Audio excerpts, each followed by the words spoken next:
Jangan-jangan nanti kita ini akan menjadi orang hebat, panjenengan semua menjadi orang hebat, panjenengan semua menjadi orang-orang yang dibutuhkan oleh orang lain, panjenengan mungkin bisa bermanfaat bagi orang lain gitu ya. Maka jangan pernah di-skip video ini kali ini karena Assalamualaikum warahmatullahi wabarakatuh.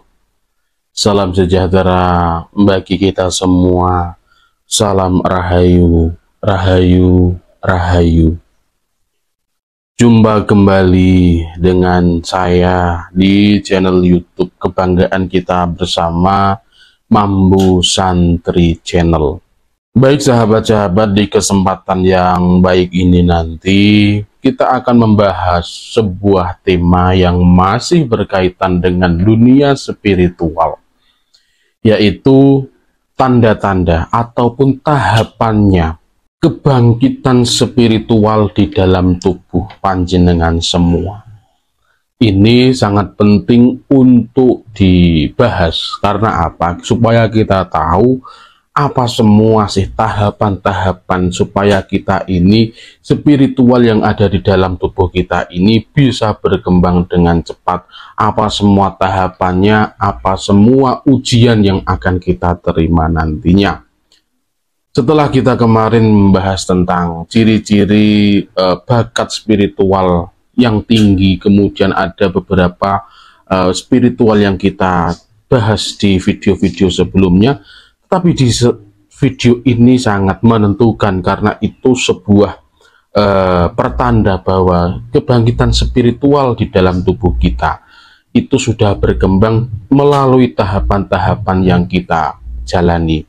Itu semua harus diikuti dengan mengetahui tahapan-tahapannya. Jangan-jangan nanti kita ini akan menjadi orang hebat, panjenengan semua menjadi orang hebat, panjenengan semua menjadi orang-orang yang dibutuhkan oleh orang lain, panjenengan mungkin bisa bermanfaat bagi orang lain gitu ya. Maka jangan pernah di-skip video ini kali ini karena ini tahapan-tahapannya sangat penting sekali sahabat. Lalu apa saja tahapan-tahapan tersebut? Tahapan yang pertama, biasanya orang yang spiritualnya, ilmu spiritualnya itu akan bangkit. Dia akan mengalami sakit terlebih dahulu. Biasanya ketika orang tersebut itu sakit, itu akan dalam waktu yang lama. Dan ketika didiagnosa di ilmu kedokteran, itu tidak ada penyakitnya sahabat. Dan ini juga bukan karena penyakit kiriman dari seseorang, bukan, tetapi ini memang seleksi alam. Alam memilih kita untuk supaya ilmu spiritual yang ada di dalam tubuh kita ini bisa berkembang dan bisa kita manfaatnya untuk banyak orang. Jadi kita akan ditempa sakit terlebih dahulu. Nanti jika kita sabar, lama-kelamaan sakit tersebut akan berangsur pulih, penyakit tersebut akan berangsur sembuh sendiri sahabat. Kenapa kok kita diberi sakit oleh Tuhan dulu? Supaya ilmu spiritual ini bisa berkembang dengan baik, bisa menjadi ilmu sakti nantinya. Ya, kita diberi sakit karena supaya kita ini bisa mengetahui arti kehidupan yang sesungguhnya. Orang yang tidak pernah mengalami sakit, orang yang tidak pernah mengalami susah, itu tidak akan tahu kehidupan di bawah, tidak akan tahu bagaimana susahnya orang itu ketika sakit. Jadi ketika kita diberi sakit, itu otomatis kita akan tahu bagaimana rasanya orang sakit. Sehingga ketika kita ilmu spiritual sudah tinggi, ilmu spiritual kita sudah berkembang, dan kita bisa menyembuhkan orang lain, maka ketika kita menyembuhkan orang tersebut, kita akan ikhlas. Jadi tidak pernah mengharap imbalan apa-apa. Jadi itulah tujuannya Allah atau Tuhan yang Maha Kuasa itu memberi sakit kepada kita untuk tujuan itu. Dan supaya ilmu kita, ilmu spiritual kita ini berkembang dengan cepat. Itu. Kemudian ada lagi tahapan yang selanjutnya, bahwa orang tersebut sudah melaksanakan tahapan-tahapan kebangkitan ilmu spiritualnya. Biasanya orang tersebut akan mengalami insiden kehilangan. Entah itu kehilangan suami, atau istri, atau pacar, pasangan, orang tua. dan lain sebagainya, bahkan barang, uang, itu semua kalau kita dicoba dengan kehilangan, itu otomatis kita disuruh sabar. Dan tujuannya kita diberi kehilangan, diberi tahapan kehilangannya supaya kita ini menjadi orang yang lebih sabar. Kita dicoba dengan kehilangan apapun itu, kita sabar apa enggak? Kalau kita sudah sampai ke tahap sabar, itu otomatis spiritual yang ada di dalam tubuh kita itu akan berkembang dengan sendirinya, dan kita akan bisa melaksanakan kehidupan ini dengan nikmat. Iyalah, kalau kita tidak sabar apapun itu, kita juga tidak akan bisa menikmati kehidupan ini. Betul apa enggak? Nah, biasanya orang yang tidak menikmati kehidupan itu biasanya orang-orang yang tidak sabar, sahabat. Biasanya seperti itu ya.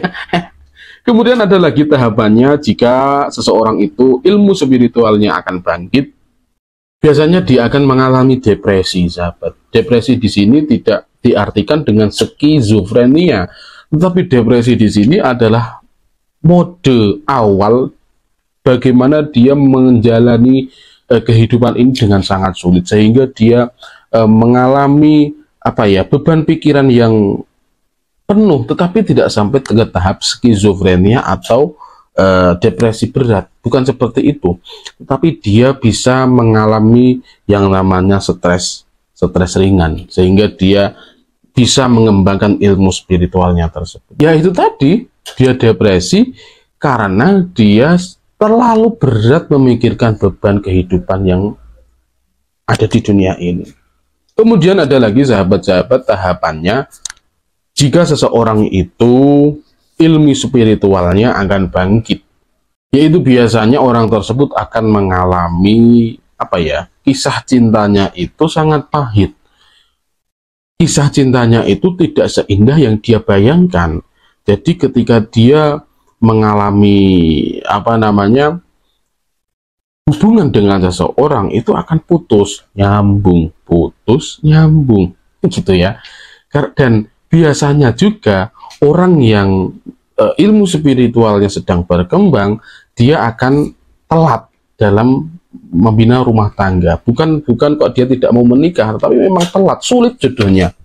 Ya memang seperti itu, sahabat. Itulah rumus kehidupan.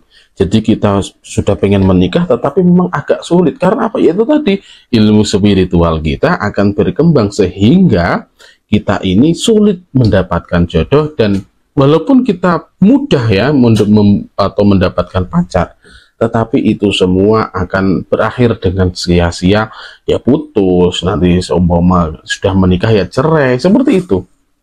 Tuh. Kemudian ada lagi tahapannya, jika seseorang tersebut ilmu spiritualnya akan bangkit, biasanya orang tersebut itu akan ikhlas, kemudian tabah, kemudian pasrah, dan dia itu bisa melepaskan dunia. Dia tidak semata-mata di dunia ini hidup itu hanya untuk mencari dunia, tidak seperti itu. Bahkan dia slow, dia nyantai, walaupun dia tidak punya uang, dia sangat nyantai, sahabat. Ya, yang dia pikir, saya yakin bahwa saya masih diberi hidup di dunia ini, itu pasti akan dicukupi oleh Tuhan, pasti akan diberi rezeki oleh Tuhan. Itu yang dia pikir. Jadi dia tidak pernah memikirkan dunia dengan begitu hebatnya. Bahkan dia bisa melepaskan dunia ini. Tidak dia yang digenggam dunia, tapi dunia yang dalam genggamannya. Karena dia bisa melepaskan dunia. Dan dunia tidak menguasai tubuhnya, dunia tidak menguasai hatinya. Itu. Kemudian ada lagi tahapannya, jika seseorang itu ilmu spiritualnya akan bangkit, yaitu biasanya orang tersebut akan mencintai diri sendiri. Mencintai diri sendiri di sini bukan kok dia mencintai dirinya, kemudian dia menikah dengan dirinya, tidak seperti itu. Tapi mencintai diri sendiri itu ketika dia sudah melakukan meditasi. Setelah dia meditasi, kemudian setelah dia semedi gitu ya, dia ketika sudah mencapai titik fokus itu, dia akan melihat dirinya sendiri sehingga dia tahu watak dan sifatnya sendiri, dia tahu apa yang ada di dalam dirinya ini, sehingga dia akan mencintai dirinya sendiri. Nah, ketika dia sudah mencintai dirinya sendiri dengan cara itu tadi, itu otomatis intuisi itu atau firasat itu akan menjadi sangat kuat, akan menjadi sangat jelas. Dan itu sangat hebat sekali kalau sudah sampai tahapan seperti itu, sahabat. Itu ilmu spiritual Anda itu sudah sangat tinggi. Ya, orang yang mempunyai ilmu spiritual tinggi itu biasanya memang intuisi itu sangat peka sekali. Dan firasat-firasat itu akan sangat jelas, firasat itu akan sangat bagus. Nah, itulah tanda yang paling terlihat ketika kita ilmu spiritual kita sudah berkembang, gitu ya, dan sudah menjadi spiritual yang tinggi, dia akan mempunyai intuisi yang bagus. Nah, itulah sahabat beberapa tahapan-tahapan yang akan dilalui seseorang ketika ilmu spiritualnya tersebut akan berkembang. Jadi jika panjenengan mempunyai pengalaman tentang kebangkitan spiritual, silakan komen di bawah, nanti kita bahas bersama-sama gitu ya. Kita berbagi pengalaman, sahabat. Dan semua yang katakan itu memang ada dasarnya dan itu dari guru-guru saya. Tapi semua itu atas kuasa Allah Subhanahu wa taala. Wallahu a'lam bishawab. Terima kasih kepada sahabat-sahabat yang sudah menonton video sampai di detik ini. Apabila ada kebenaran dalam penyampaian saya, itu semata-mata adalah pertolongan Tuhan yang Maha Kuasa, dan apabila ada kesalahan dalam penyampaian saya, itu semata-mata adalah kebodohan dan kekurangan saya pribadi. Saya minta maaf yang sebesar-besarnya. Salam rahayu, rahayu, rahayu. Wassalamualaikum warahmatullahi wabarakatuh.